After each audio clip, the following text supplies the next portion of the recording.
We will move on now to the keynote addresses. We have 2 keynote addresses.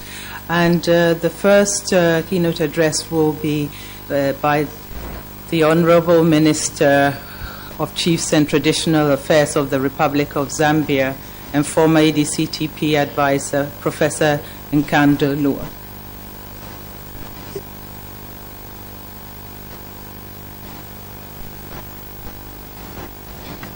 Thank you very much, Chairperson. And I'd like to recognize the presence this morning of the Honorable Minister of Health and Social Action, Professor Maria Wakosek, the Chairperson of EDCTP2, Professor Hannah Akufo, all the honorable ministers and deputy ministers representing the different countries. And as we say in Zambia, for risk of leaving some people out in the protocols, we simply say all protocols observed. I'm going to spend the next few minutes addressing the problem of, or the issues surrounding the commitment of African governments to health research.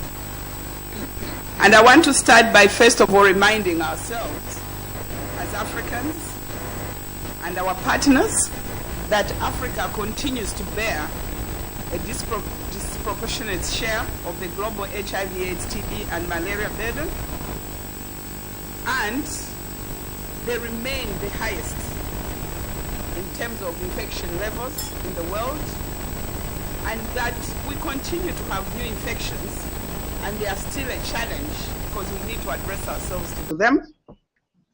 And because of that, they pose a threat to the well-being of people in Africa, and they are the highest causes of morbidity and mortality in Africa, and obviously they have had a negative impact on the developmental agenda for Africa.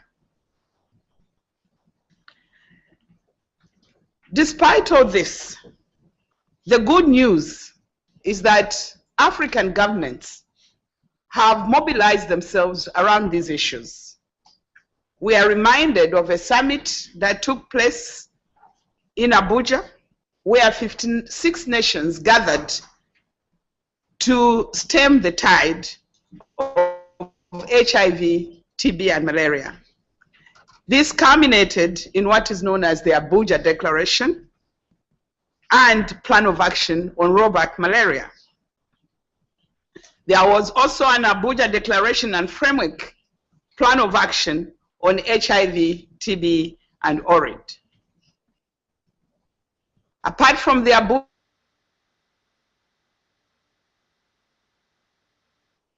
and in a nutshell, the Maputo Declaration commits itself to defeating malaria, HIV, and TB.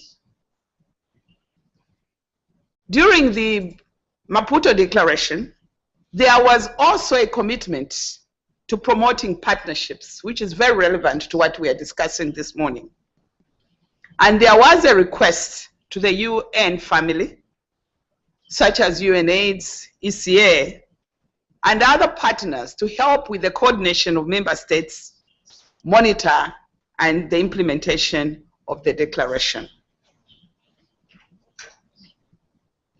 There was also for the AU Decade for African Medicines, 2000 to 2010, where there was a request and commitment to look at research in the area of treatment for HIV, TB, and malaria. And this declaration also looked at the inclusion of the HIV/AIDS as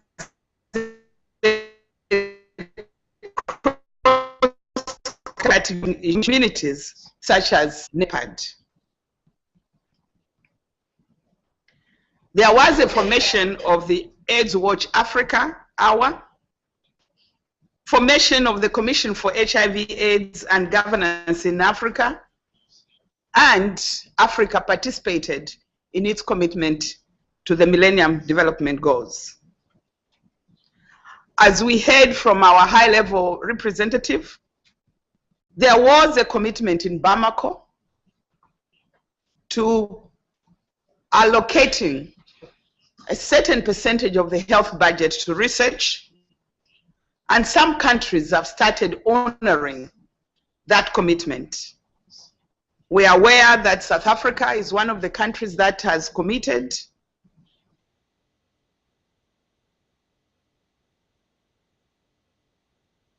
In other countries. Furthermore, some of these countries have now put in place not only policy but legislation that govern health research. And some countries have now seen the need to invest in human capital and allocating what you call in kind in terms of human capital, salaries, electricity, water, infrastructure. But what is unfortunate is that this contribution is documented. So what do we want to see in terms of commitment to health research as we look at EDCTP2, which will help us accelerate the African commitment?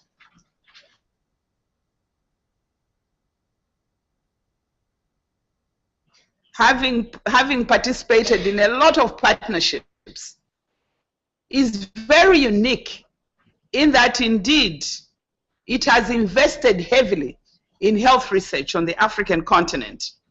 But I think one of the challenges that I see is that while EDCTP has engaged the African scientists, I think there's a disconnect between engagement with African governments. So I'd like to see African governments truly represented on the GA. Why is it for Africa to participate at policy level in the GA discussions and also having voting rights? It will expose African governments to the vision and partnership of EDCTP2 and its activities. It will help the African governments appreciate the values, contribution, and impact that EDCTP is making to the reduction of HIV, TB, and malaria through research on the African continent. Exposure to EDCTP activities will encourage Africa to decide on smart investments such as health research.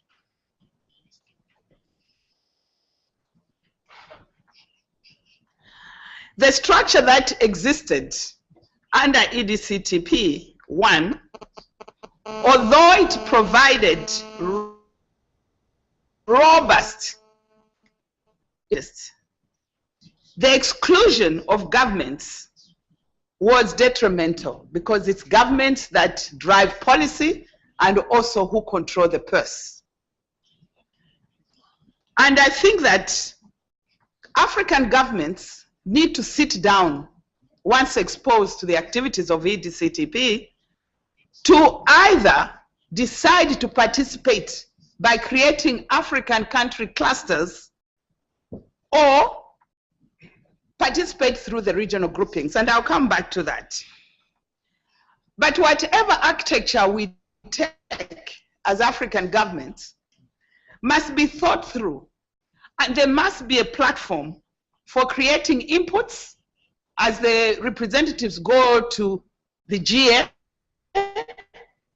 and also a feedback mechanism when they come back from the GA meetings.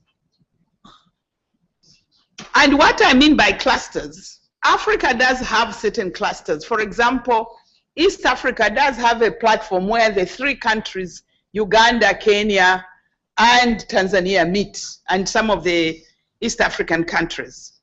And this can also be said by various countries within Africa, because they are smaller units, maybe the discussions will be much more robust, and the commonalities that need to be taken to the GA will be much easier.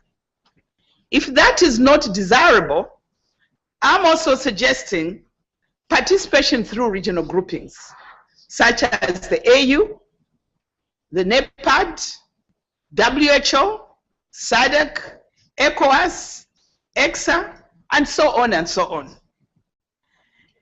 If this approach is used, I believe again more thoughts need to be put into especially the feedback mechanisms, so that when people come back from GA, whatever decisions have been made can be communicated to the different countries.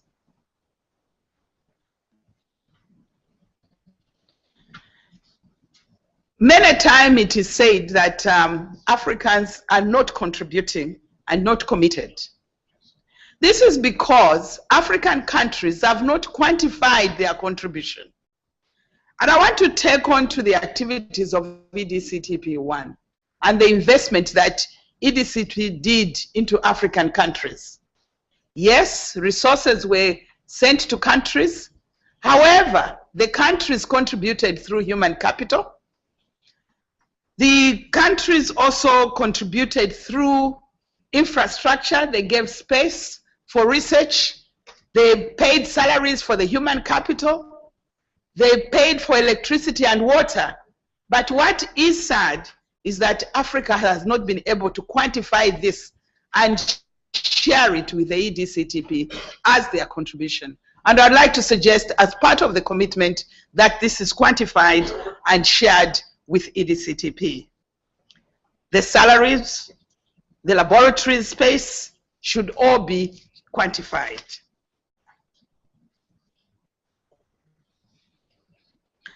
In conclusion, Africa needs to take advantage of international initiatives such as EDCTP2 to accelerate its efforts in combating HIV, TB, and malaria. Secondly, the African governments need to create a forum to discuss the best architecture for participation in EDCTP2 before EDCTP2 is implemented, so that Africa is not left behind. I think that this forum is not enough. I think we need a forum where we internalize, discuss, and have a decision that will be communicated. African governments or the leadership, as they come together, either through the country clusters or regional groupings, need to think through coordination. I think that is one of our biggest weaknesses, as how do we coordinate ourselves? What mechanisms do we put in place, especially the feedback mechanisms? There's, as I shared earlier, there's been a lot of declarations as commitments, but they end up on paper or they end up as a meeting, but there is no follow-up mechanism, there's no coordination, there's no monitoring, and there's no monitoring of the implementation of those particular decisions. We need to explore new sources of funding, such as the private sector, to increase our contribution to health research and EDCTP2. We have a lot of people in our countries that are doing different things, but we don't seem to leverage and get some of those resources and put them into health research. There is also a need to strengthen not only research capacity in big countries, but also research capacity in the smaller countries. Ladies and gentlemen, in EDCTP2, nobody should be left behind, and the time is now. I thank you.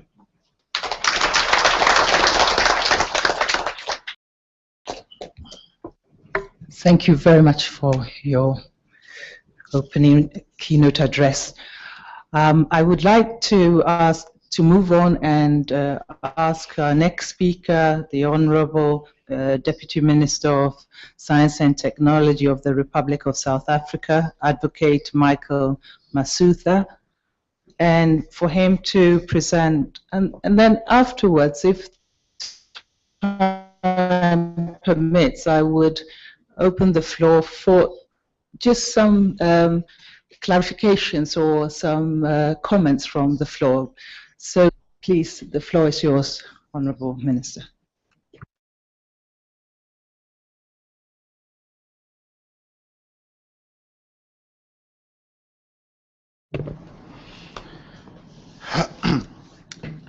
Just before I start, let me indicate that I am partially sighted and my speech is in Braille, so don't be surprised when I do not use my eyes to read, but my fingers.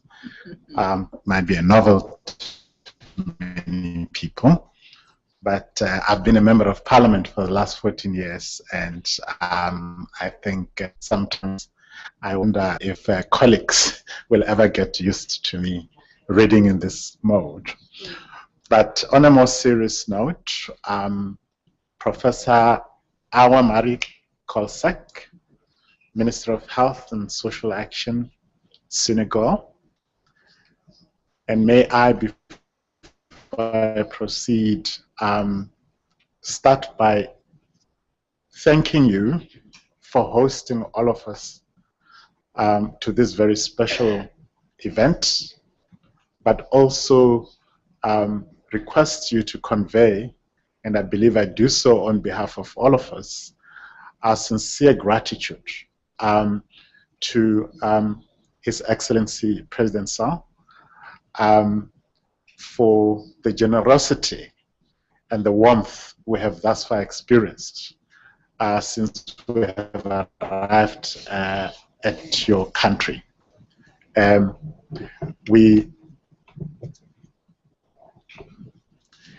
South Africa, we have a word in our indigenous language that we use that summarizes it all, and that is simunye, which translates in English to mean we are one.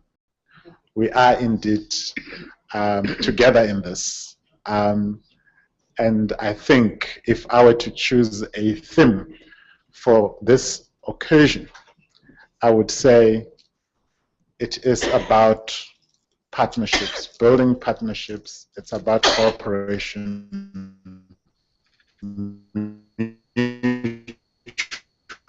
support for mutual benefit. And of course, let me also recognize Ms. Dominique Delicoeur, Ambassador of the European Union to the Republic of Senegal, Dr. Pascal Mukumbi, High Representative of the EDCTP, and of course, honorable ministers, deputy ministers, including my colleague from Zambia, which is not very far from us, excellencies, members of the diplomatic corps, ladies and gentlemen, and good morning.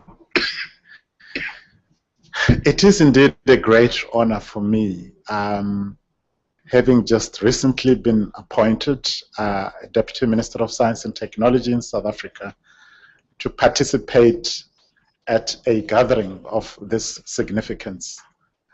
And may I say that on a personal note, firstly, since my appointment, is my first visit outside of South Africa.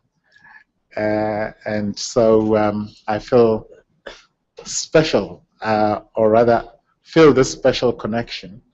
And obviously it will stay in my memory, the fact that Senegal was the first country that I visited since my appointment as a deputy. And of course, we're having elections next year. I hope that after the elections, I'll have another opportunity in this capacity if God permits. I would also like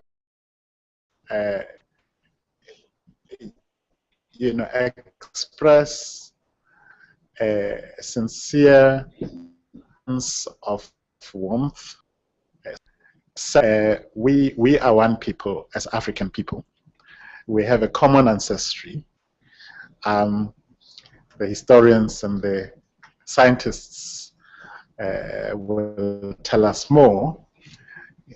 But of course, Professor Tobias of Wits University tells us that 2 million years ago, there is evidence that has been found of the early forms of human ancestry, suggesting that as Africans, we have bequeathed ancestry to the rest of the world, and I think that makes us a special people.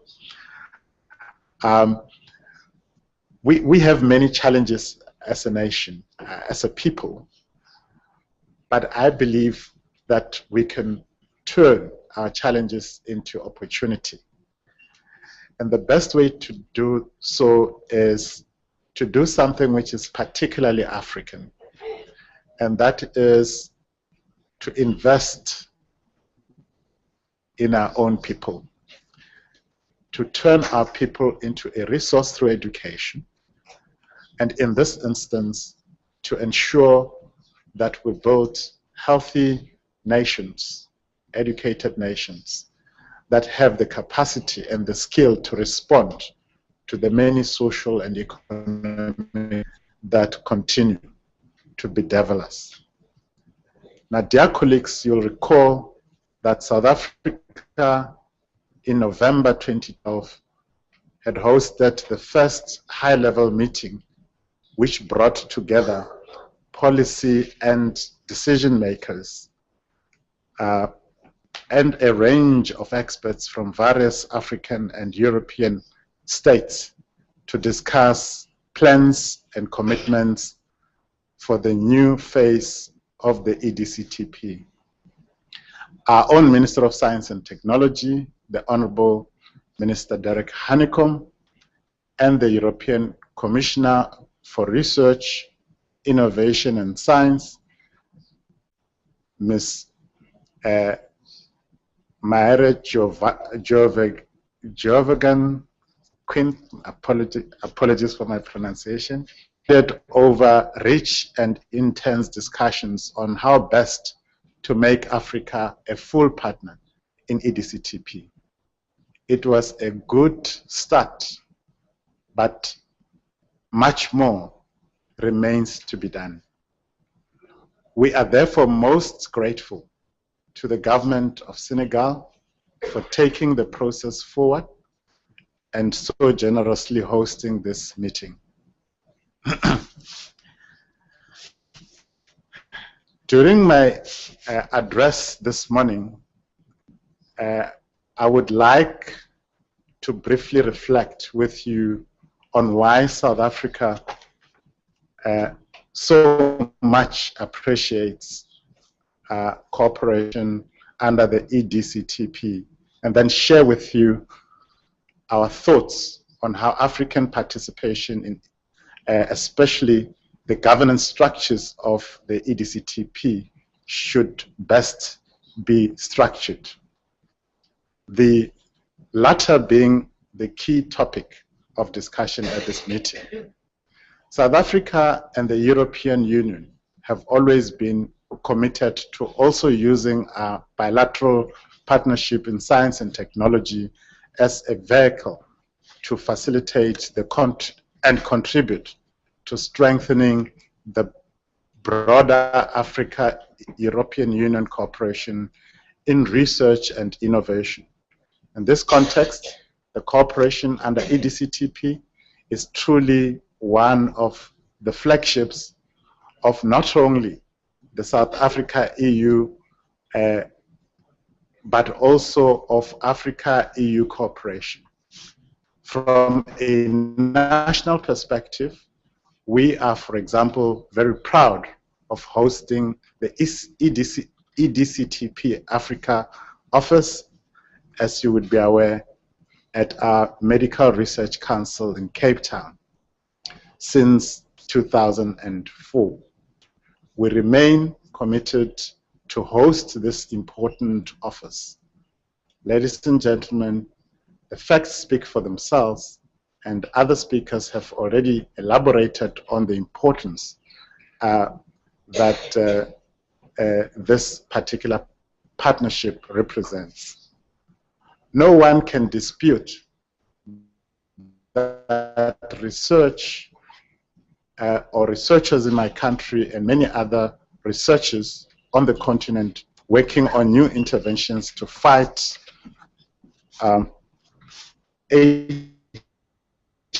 tuberculosis and tuberculosis, the current EDCTP program. The EDCTP program has also assisted in enhancing Africa's research capabilities in relation to these diseases. In South Africa, we see participation in the EDCTP as an ideal mechanism to harness international partnerships to complement and support our own national programs. For example, my department has recently facilitated the creation of the Strategic Health Innovation Partnerships SHIP, in short, which is a unit at the Medical Research Council in South Africa, through which we channel investment in EDCTP and related programs. We are also investigating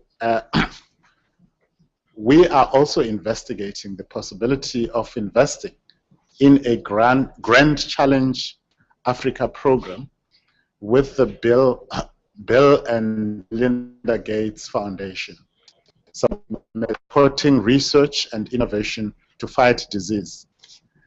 Again, an opportunity for synergy with the EDCTP, given its own links with the foundation. The EDCTP thus plays a central role in our national health research and innovation framework. I would not like to share, I would now like to share with you exciting news of a breakthrough in health innovation in South Africa, which we are eager to support further with the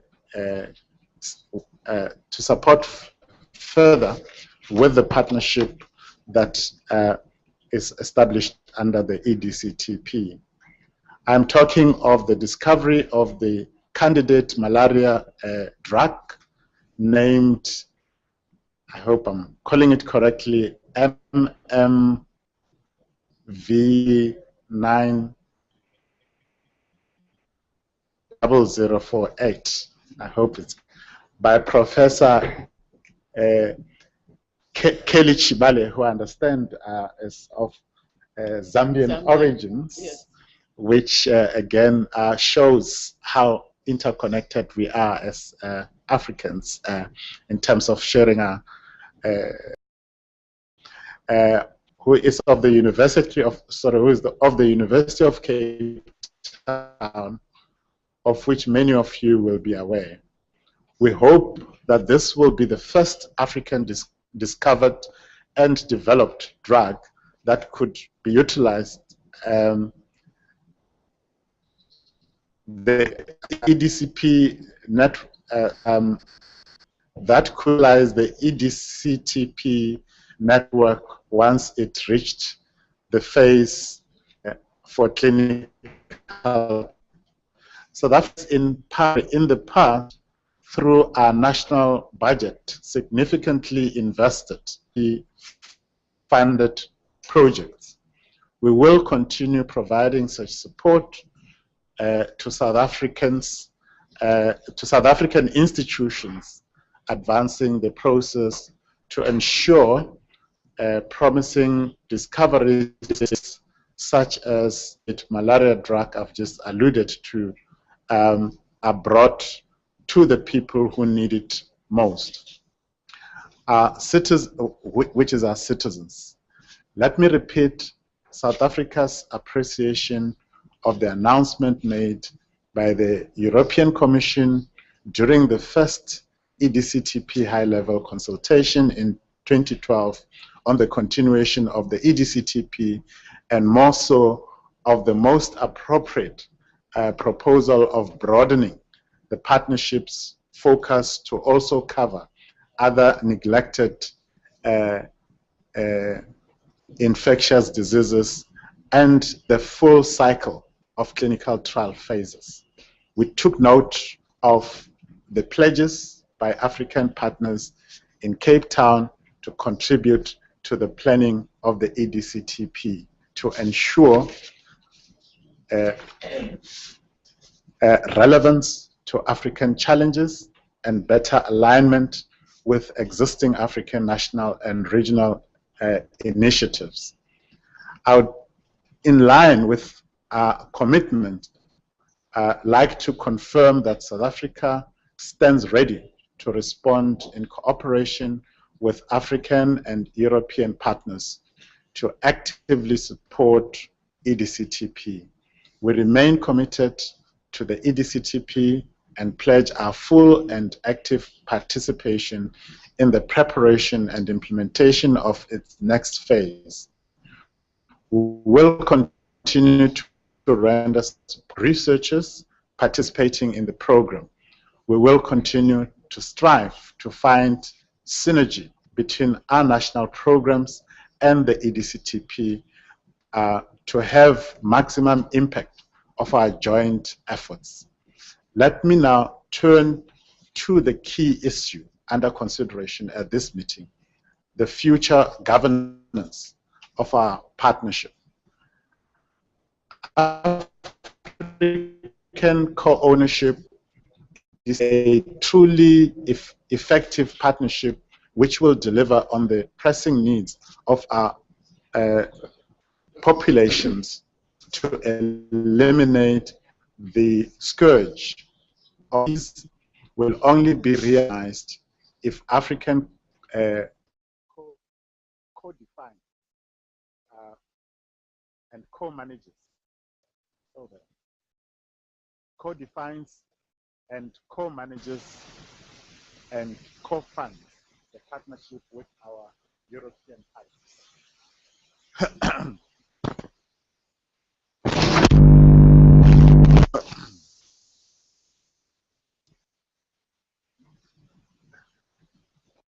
We need to take responsibility. We call on our partners elsewhere on the continent to join us. As mentioned, South Africa has already been investing from its own national funds in supporting EDCTP projects. We will continue to do so under EDCTP by fulfilling the necessary requirements. We therefore look forward to and will be honored to, mindful of our responsibility, take our seat in the new EDCTP General Assembly. We will be joined by many African partners in the Assembly. But Africa should not only be active in the Assembly, we would also urge, thank you, would also like to urge that the very best of African citizens be appointed to the Strategic Advisory Committee. Dear colleagues, today we will be discussing the most appropriate modalities for Africa's participation in the EDCTP structures, notably the General Assembly. I do not believe that we have to choose between representation at continental, regional, and national level. This is a red herring and a false dilemma. These different levels are not exclusive options, but part of coherent governance framework of science and technology, and indeed public health in Africa. I therefore do not see any conflict between African member states joining the General Assembly in their own right, should they be interested to do so, with representatives from the regional economic communities and the African Union Commission also participating to represent regional and continental programs. The direct participation of African member states is critical for the EDCTP's success, since research funding is primarily a national mandate. We will not attract African co-investment in the EDCTP without the direct and active involvement of African member states. African member states should be represented in the Assembly as partners in this initiative. I welcome the proposed flexibility to give African member states which so desire to join as part of a grouping of member states rather than as individual countries. This could be a meaningful option for those countries unable to meet the necessary funding requirements, at least in the short term. In conclusion, when discussing aspects related to membership, including responsibilities such as liabilities and privileges, such as voting rights, we should be guided by the principle of true and equal partnership. Africa should have no fear to meet itself, its responsibilities. We owe this to our citizens. It is to them we are liable. And as citizens, it is to them, and for the privilege that we have to lead them, we have to ensure that we represent their interests effectively. The only privilege we have is to serve our people. A privilege indeed, but a privilege indeed, but even more importantly, a duty. A duty we must fulfill by ensuring the full potential of the EDCTP is that it's realized. We can do it, and we should actually not be shy from doing so. I would also like to end by again thanking the government of Senegal, and in particular His Excellency the President, and of course the Minister next to me, for hosting us on this important occasion, and wish all of us fruitful deliberations for the day. I thank you.